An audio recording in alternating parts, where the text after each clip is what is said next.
Ladies and gentlemen, welcome back to the Players Zone YouTube channel. And welcome to our match recap for England and Switzerland. This was a classic. This one went down right to the wire. It was all in all, pretty stagnant, boring opening 45 minutes. But the game sprung to life come the second half.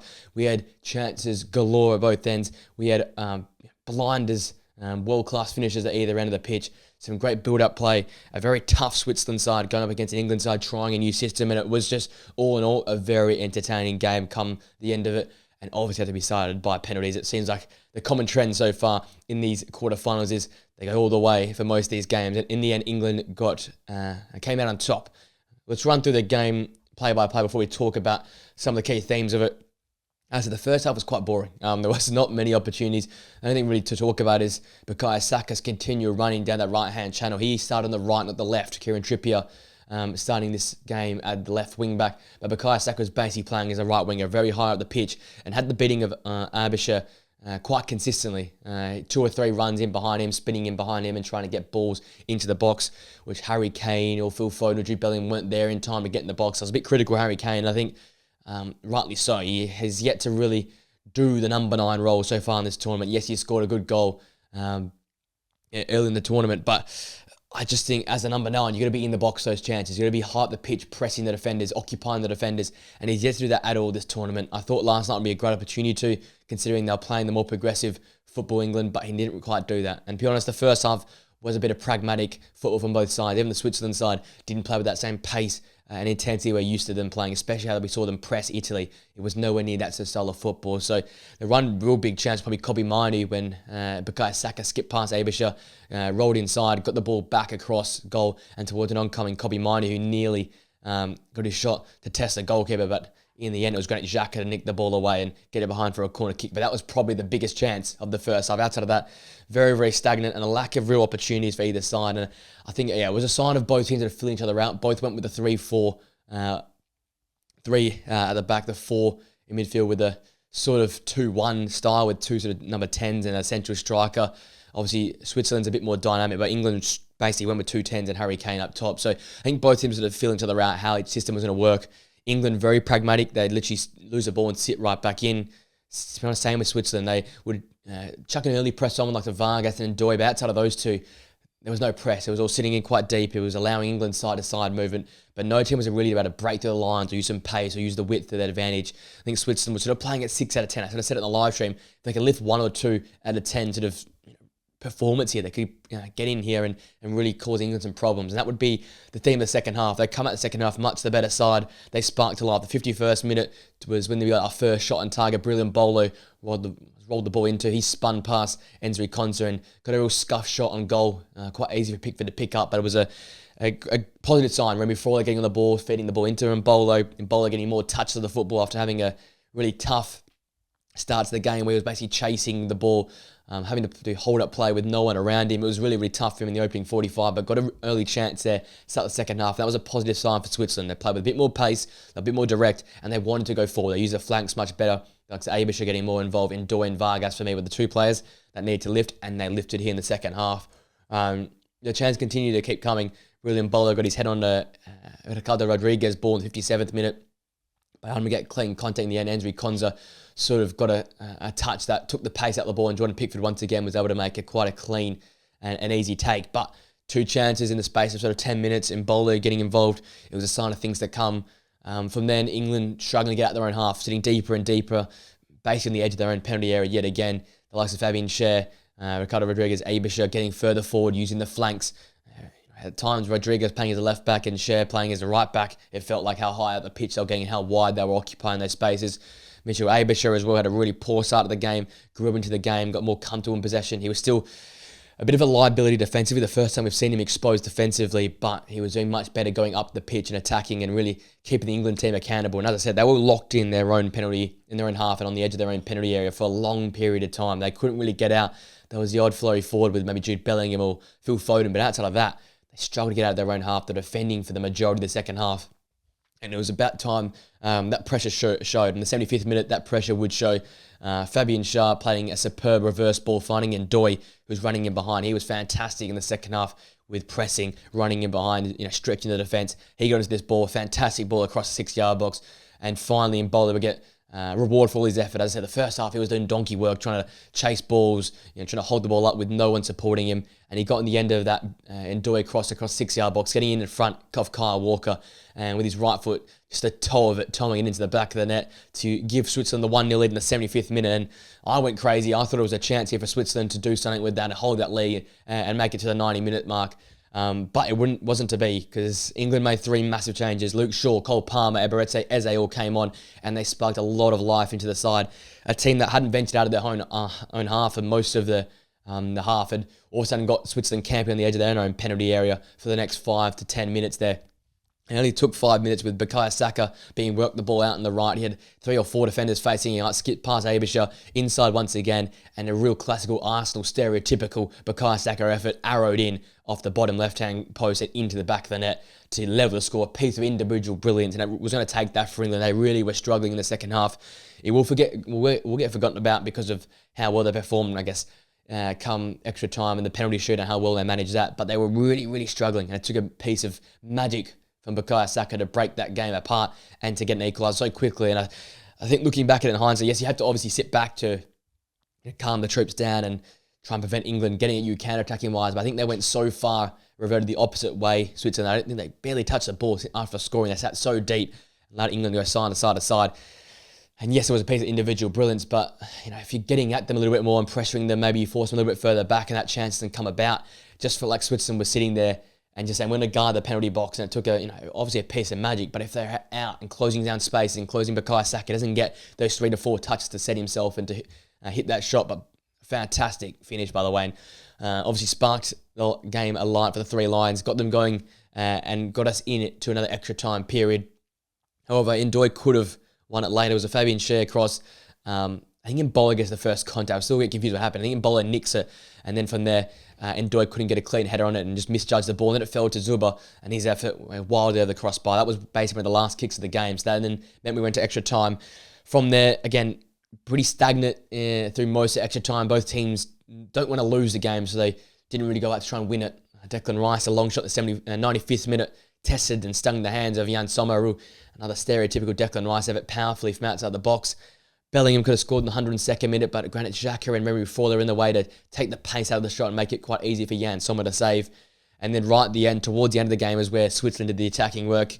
Zuba playing a fantastic ball on the counter-attack to play through Vidma, who was momentarily through on goal, but the ball was just too quick for him. He couldn't keep up with it because Jordan Pickford had came out and was in a bit of no man's land off his line.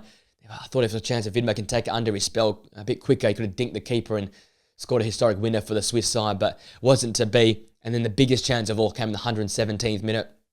Jernad Shaqiri's corner ball tried to take on Pickford and nearly scored directly, hitting the junction between the crossbar and the upright, and that would save England's blushes, meaning we'd go to the spot kicks and penalty shootouts. It was Cole Palmer to step up first. He calmly put his away. Manuel Akanji was first to step up for Switzerland, and his penalty was quite strange. He took like a very central, straight-on run-up.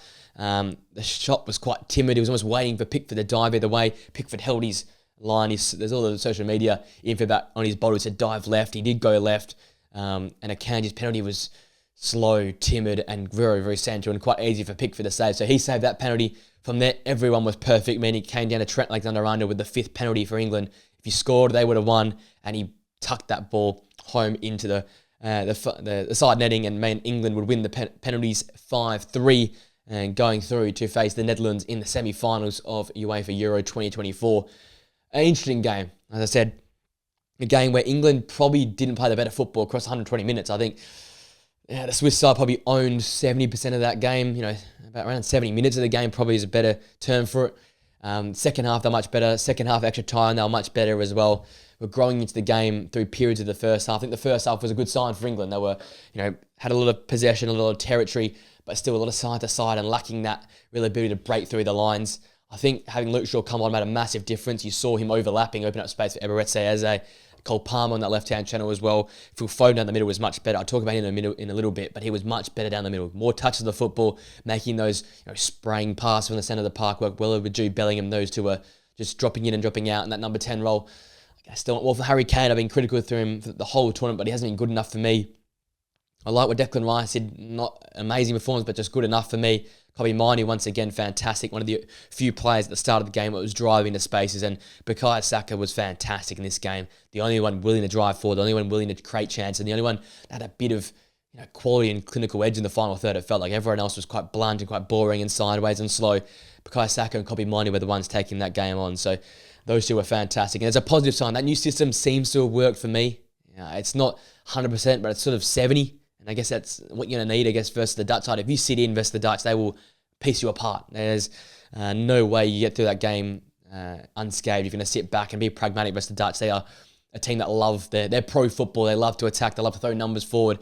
And the way they play their football, if England sat in and played with that sort of pragmatic fallback, it wouldn't have worked. So I think they keep with that three-back system. I would go with Bukayo Saka as a right wing-back. I'd go with Luke Shaw as a left wing-back from the start next game. I think Mark Gahey comes straight back in for Konsa, who had a fantastic performance, but you don't mess around with that back three there with the ones that have played more often than not.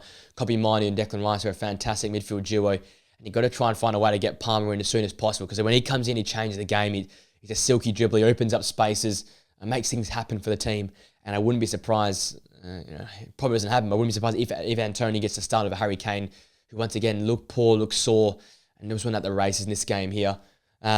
Coming to our three key players, starting with Phil Foden. Again, it wasn't remarkable, but much more improved from Phil Foden. 7.2 match rating, 2 out of 4 successful dribbles, 1 key pass, 90 touches for me. That was a key stat. 93% pass accuracy. Another key stat was his 6 out of 7 accurate long balls, winning 3 out of 6 ground duels. More present, was sort of floating around that front three region, dropping in to pick the ball up, driving the spaces, getting his head up, playing nicely along with Jude Bellingham, spreading to Bukayo Saka. He looked more comfortable, he looked free.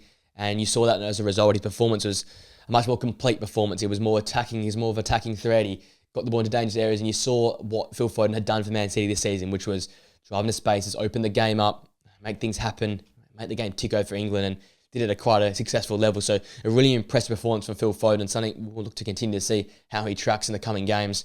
Next best player, probably for me, Enzo Konsa, 7.2 match rating, 7 clearances, 2 blocks, some pivotal blocks to try and stop brilliant bowler getting through on goal and getting a clear shot and goal. 2 tackles, not dribbled past once in the game. Won all of his ground duels, 61 touches, 2 or 3 accurate long balls. It's quite funny how Mark Gahey's probably been England's best player or most consistent player. You've also got Enzo Konsa, who comes in for Mark Gahey and performs at a high level as well. I don't know how they work. Obviously, Kyle Walker's going to play, we know that, but in my eyes, I'd go at John Stones, Enzo Konsa, Mark Gahey, centre-back 3. If you go to centre-back 3, they worked very well together. I think they'll work very well together. They're very fluid 3, or pacey or strong. Because right now, Kyle Walker for me is really indifferent. He struggled performance-wise. He's put in some real stinkers. Struggled to get the grips of the game. And Mark Gahey has to come straight back into the side. But how can you drop a guy like Enzo Konsa who makes 7 clearances, 2 blocks and 2 tackles? He was the man marker for brilliant bowling in most periods of time. Always got in the way of a shot. Got rid of the ball when they needed to.